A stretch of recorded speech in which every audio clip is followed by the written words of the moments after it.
नमस्कार, मैं सीमा ओझा बहुत सुंदर बेटी के विवाह के गीत लेके उपस्थित बानी। आप लोग सुनी लोगिन। अगर अच्छा लगे तो लाइक शेयर सब्सक्राइब कर ले लोगिन।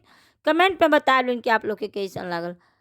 कहावा के छोत्री राजा बेटी जा नमावे हो आरे कहावा के भूप राजा बियाहन आवे हो। कहावा के छोत्री राजा बेटी जनमावे हो आरे कहावा के भूप राजा बियाहन आवे हो। जौनकपुर के छोत्री राजा बेटी जनमावे हो आरे अयोध्या के भूप राजा बियाहन आवे हो। जौनकपुर के राजा छत्री बेटी जनमावे हो आरे अयोध्या के भूप लोग बियाहन आवे हो।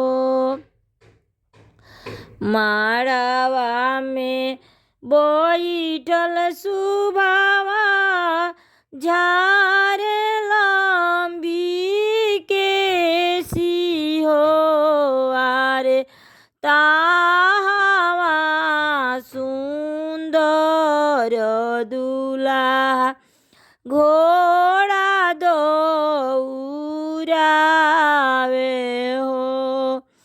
माड़वा में बैठल सुभावा झारे लंबी केसी हो आरे ताहवा सुंदर दुल्हा घोड़ा दौड़ावे हो। माड़वा के अगल बगल कौन भैया रखवालावा हो आरे हमारी दीदी बारी कुंवारी नजर जनी लगई हो। माड़वा के अगल बगल कौन भैया रखवालावा हो आरे हमारी दीदी बारी कुंवारी नजर जनी लगई हो।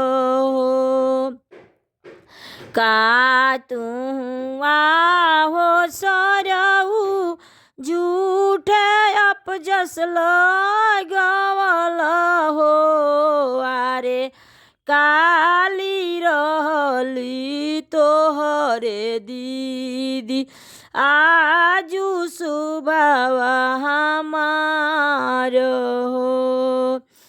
का तू हो सरऊ झूठे अपजस लगवल हो आरे काली रहली तोहरे दीदी आजू सुभावा हमार हो।